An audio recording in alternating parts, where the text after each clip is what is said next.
All right, what is up? I'm on my phone because I'm kind of in a rush running around here. But last you saw me on the channel, speaking about my own personal cars, I had gotten the E36 M3. Well, that's gone, right? Sold that, got a Cayman, sold that, and now I was left with the wagon, but I had an itch for something different, you know, something fun. And if you follow me on TikTok and you've seen that, you know, TikTok has been doing pretty well, I asked some of my fans, well, I guess it's weird calling them fans, but a lot of the followers on there, you know, hey, should I, you know, take it upon myself to build an Overlanding Cayenne? And, well, the crowd responded, and needless to say, I got a Cayenne, but not just any Cayenne. So I found a unicorn, and it is a 2008 facelifted Cayenne 6-speed, and we're gonna overland it.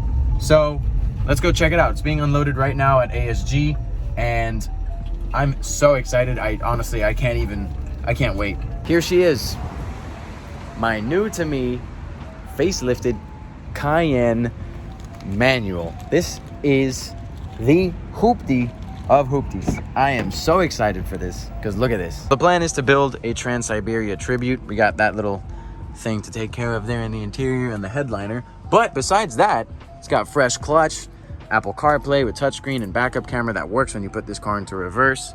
Seats are in excellent shape with butt warmers. Everything works the way that it should. The power lift gate also works, which I was shocked about.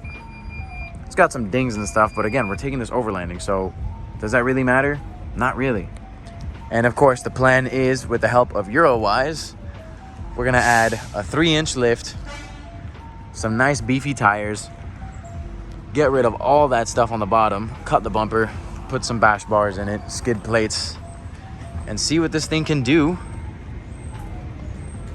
in the Floridian off-roading trails that we've got here. All right, so I'm still recording on my phone. I haven't had the chance to actually shoot with the DSLR just because I've been on back-to-back photo shoots and the hurricane and all that stuff kind of messed up my schedule. But here is the Cayenne updates. We did a 500-mile road trip in this thing with 0 hiccups. I managed 23 miles to the gallon with bad catalytic converters, so I still got to fix that, but still pretty impressive for this setup and for, you know, this Cayenne. I know a lot of people are probably wondering, why didn't I get an S? Why didn't I get a V8? I went with, well, first off, the manual, because it's rare, it's cool, and they only made them in GTS trim or in the base model trim. The base model is basically a VR6, which means parts are easy to find, they're cheap, and it is fuel efficient, as you can see by the fact that it has bad cats and still got low to mid-20s at some point in the road trip. The average out was still 23 miles to the gallon. But in other news and other updates, on top of the other 1,000 miles that I added to it during testing and just making sure it doesn't blow up on me yet, I went ahead and ordered the lift kit. So shout out to Mike from Eurowise. The 3-inch lift kit is already on the way. Control arms are in powder coating, so they should be here soon as well, along with the big central skid plate that I'm going to be doing. I am going to be cutting the bumpers probably around here to this level, and then in the front I'll be doing a diagonal cut. But for now, we've just been doing some calculations on what tire sizes to run. That way I don't have to cut into the metal, because some people have to end up notching a little bit of the frame there. This normally has like a plastic piece here, and you see how close it is. So in order not to like have to trim this, but really if you cut the fender liner, like you still have a decent amount of space here, and worst case scenario you can just like slice this like this, because more than likely that's the only place that it'll touch. Still haven't done the headliner or anything like that. I literally just, you know, we recently got it, and I took it to Disney and came back just now. But in addition to that, I might end up doing another long road trip very shortly for a good cause. As some of you may know, Hurricane Ian came to South Florida. It missed Miami, but unfortunately it did hit the southwest coast of Florida pretty hard, and unfortunately a lot of people lost everything.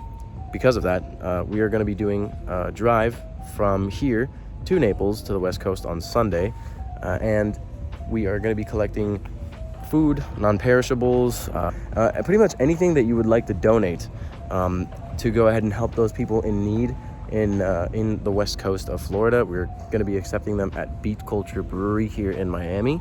We're going to be hosting an event on Friday where, you know, all the overlanders in Miami and a couple of other, you know, just people with SUVs are going to be meeting up, collecting supplies, and we're all going to go out on Sunday to deliver those supplies to the people of the southwest coast of Florida. If you guys are willing to go ahead and donate, we'd be more than happy to accept the donations of all the supplies, food, non-perishables, diapers, whatever it is that you guys might have that you guys might want to give. We will be there at 7 p.m. at Bee Culture Brewery here in Miami, collecting all of those supplies so that we can take them to the southwest coast on Sunday. So yeah, there you have it. That is the end of episode 1. Pretty much the arrival, the first couple of drives, the report back on average MPGs that I can get, the plans for it, and of course, you know, now the drive that I'll be doing to Naples with some friends for a good cause. You know, that wasn't really in the plans for this truck or for, you know, content creation, but, you know, I figured that I would help get the word out as best as possible. You know, we got to use these platforms the best way we can, and whoever can help, you know, it's greatly appreciated. That being said, thank you very much to Mike from Eurowise for helping me out with the lift kit and all that stuff. Shout out to Smith Auto Works, that's going to be doing the work on the truck. And we have a couple of other shops locally here in Miami that we'll be working with in the future on this build as well. Anyways, guys, if you guys are interested in following the build, go ahead and subscribe, click like, leave a comment, let me know what you want to see on this truck, and I will see you soon. Cheers.